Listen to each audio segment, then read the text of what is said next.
यहां मंच पर बैठे आम आदमी पार्टी के सभी वरिष्ठ नेतागण, दिल्ली के अलग अलग हिस्सों से आए भाइयों, बहनों, बुजुर्गों, सबको मेरा नमस्कार, सबको मेरा प्रणाम।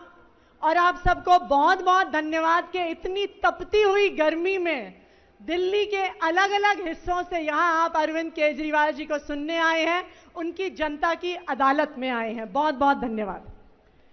आप दिल्ली के अलग अलग हिस्सों से आए हैं। मैं आप सबको याद कराना चाहूंगी कि 10 साल पहले की दिल्ली कैसे होती थी। 10 साल पहले की दिल्ली में इस तपती हुई गर्मी में लंबे लंबे पावर कट लगा करते थे।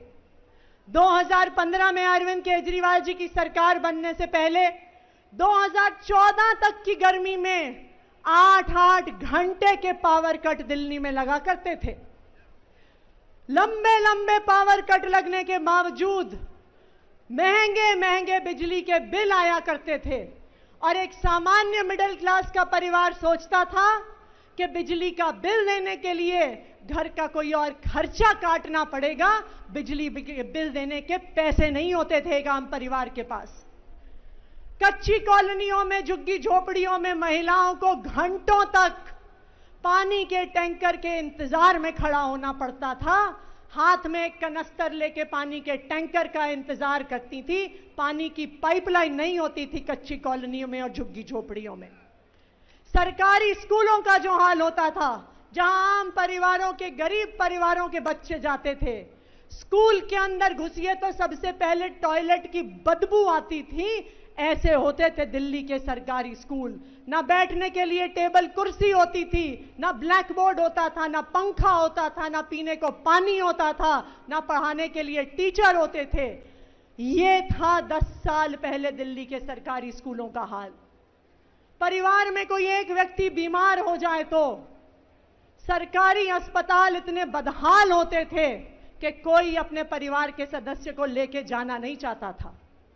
अपने जेवर गिरवी रख के, अपना घर गिरवी रख के महंगे महंगे प्राइवेट अस्पतालों में भी गरीब लोग अपने बच्चों का इलाज कराते थे। जो कच्ची कॉलोनियों में रहते थे, कच्ची कॉलोनियां नर्क से कम नहीं होती थी। ना सड़क थी, ना पानी था, ना सीवर था, ना नाली थी। दिल्ली के लोग परेशान थे। वो नेताओं से परेशान थे, क्योंकि वो देखते थे कि नेता आते हैं, नेता जाते हैं, पार्टियां आती हैं, पार्टियां जाती हैं, लेकिन एक आम आदमी की जिंदगी में कोई बदलाव नहीं आता। उनकी जिंदगी संघर्ष से भरी रहती है। लेकिन 2015 में दिल्ली में एक चमत्कार हो गया। 2015 में दिल्ली वालों ने अपने बेटे, अपने भाई, आम आदमी की आवाज उठाने वाले अरविंद केजरीवाल जी को दिल्ली का मुख्यमंत्री बनाया। प्रचंड बहुमत से दिल्ली का मुख्यमंत्री बनाया। ये दिल्ली वालों ने 2015 में चमत्कार कर दिया। अरविंद केजरीवाल एक वो व्यक्ति थे जो एक आम आदमी का दर्द समझते थे, एक आम महिला की परेशानी समझते थे, एक आम परिवार की समस्या समझते थे। और अरविंद केजरीवाल वो व्यक्ति थे जिन्होंने एक एक करके दिल्ली वालों की समस्याओं का समाधान करना शुरू किया। उन्होंने 10 सालों में दिल्ली में रहने वाले लोगों की जिंदगी बदल दी। वो काम करके दिखा दिए जो बाकी पार्टियां, बाकी सरकारें 75 साल में नहीं कर पाई थी। दिल्ली अब वो इकलौता राज्य है जहां पे तपती हुई गर्मी में भी 24 घंटे बिजली आती है और 24 घंटे बिजली आने के बाद भी बिजली का बिल 0 आता है। ये है अरविंद केजरीवाल की दिल्ली, ये है अरविंद केजरीवाल का काम। दिल्ली वो इकलौता राज्य है जहां पे सरकारी स्कूलों ने प्राइवेट स्कूलों को पीछे छोड़ दिया है, जहां माता पिता अपने बच्चों को प्राइवेट स्कूल से निकाल निकाल कर सरकारी स्कूलों में एडमिशन करवाते हैं। ये है अरविंद केजरीवाल की दिल्ली, ये है अरविंद केजरीवाल जी की सरकार। दिल्ली एक इकलौता राज्य है जहां पे सरकारी अस्पताल में, जहां पे मोहल्ला क्लिनिक में चाहे 500 रुपए का इलाज कराना हो, चाहे 50 लाख रुपए का इलाज कराना हो, शानदार इलाज होगा, बिल्कुल फ्री इलाज होगा। किसी भी दिल्ली वाले को एक पैसा नहीं खर्च करना पड़ेगा। अरविंद केजरीवाल जी ने 10 साल में 10,000 किलोमीटर पानी की लाइन डलवाई। कच्ची कॉलोनियों में 4,200 किलोमीटर सीवर की लाइन डलवाई। कच्ची कॉलोनियों में 5,000 किलोमीटर से ज्यादा सड़कें बनवाई। अपनी बहनों को फ्री बस यात्रा करवाई। आज 11 लाख महिलाएं रोज अरविंद केजरीवाल जी की वजह से डीटीसी बसों में बस यात्रा करती हैं, स्कूल जाती हैं, कॉलेज जाती हैं, नौकरी पे काम करने को जाती हैं, सिर्फ अपने भाई अरविंद केजरीवाल जी की वजह से। जो काम पिछले 10 साल से अरविंद केजरीवाल जी ने किया, भारतीय जनता पार्टी उससे परेशान हो गई। एक तरफ अरविंद केजरीवाल जी हैं जो दिल्ली के गरीबों के लिए काम करते हैं, आम लोगों के लिए काम करते हैं, और दूसरी तरफ भारतीय जनता पार्टी है जो गरीब विरोधी पार्टी है, गरीबों को परेशान करने का काम करती है। आप देखने जाइए, पिछले कुछ साल में दिल्ली के हर हिस्से में भारतीय जनता पार्टी की केंद्र सरकार एक एक करके झुग्गियां तोड़ रही है, गरीबों को बेघर कर रही है। आप देखने जाइए किस तरह से भारतीय जनता पार्टी ने पिछले 6 महीने से बुजुर्गों की पेंशन रोक दी।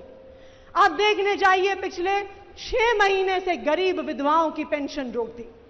अभी जैसे सौरभ भाई बता रहे थे, भारतीय जनता पार्टी की क्रूर केंद्र सरकार ने, उनके एलजी साहब ने 10,000 गरीब परिवार से आने वाले बस मार्शलों की नौकरी छीन ली, उन्हें सड़क पर ले आए, उनको बेघर कर दिया, घर चलाने का खर्चा नहीं छोड़ा। यह है भारतीय जनता पार्टी।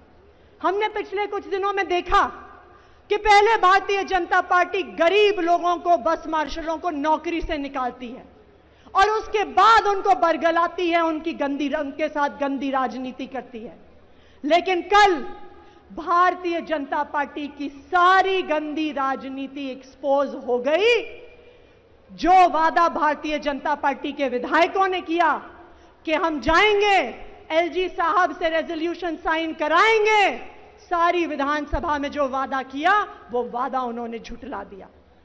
कल भारतीय जनता पार्टी के विधायक आए हमसे मिलने के लिए, उन्होंने कहा कि कैबिनेट में पास करो।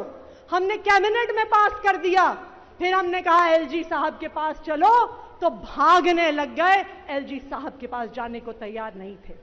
क्यों?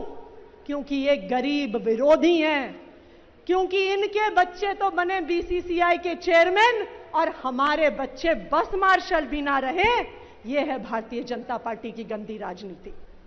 आज आपके बीच आए हैं हम लोग, जनता की अदालत में आए हैं। क्यों? क्योंकि भारतीय जनता पार्टी ने अरविंद केजरीवाल जी के खिलाफ, आम आदमी पार्टी के खिलाफ संघर्ष किया। हमारे नेताओं को जेल में डाला, हमारे मंत्रियों को जेल में डाला, हमारे मुख्यमंत्री को जेल में डाला। जब अरविंद केजरीवाल जी की जमानत हुई तो सुप्रीम कोर्ट ने केंद्र सरकार के मुंह पे तमाचा मारा। कोई और नेता होता तो 2 मिनट नहीं सोचता मुख्यमंत्री की कुर्सी पे बैठने के बारे में, लेकिन अरविंद केजरीवाल जी ने कहा कि मुझे सिर्फ अदालत का फैसला नहीं चाहिए, मुझे दिल्ली की जनता का भरोसा चाहिए, मुझे दिल्ली की जनता का फैसला चाहिए।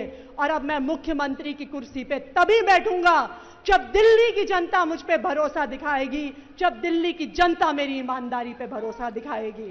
तो क्या दिल्ली वाले आने वाले चुनाव में अरविंद केजरीवाल जी को फिर से मुख्यमंत्री की कुर्सी पे बैठाने के लिए तैयार हैं?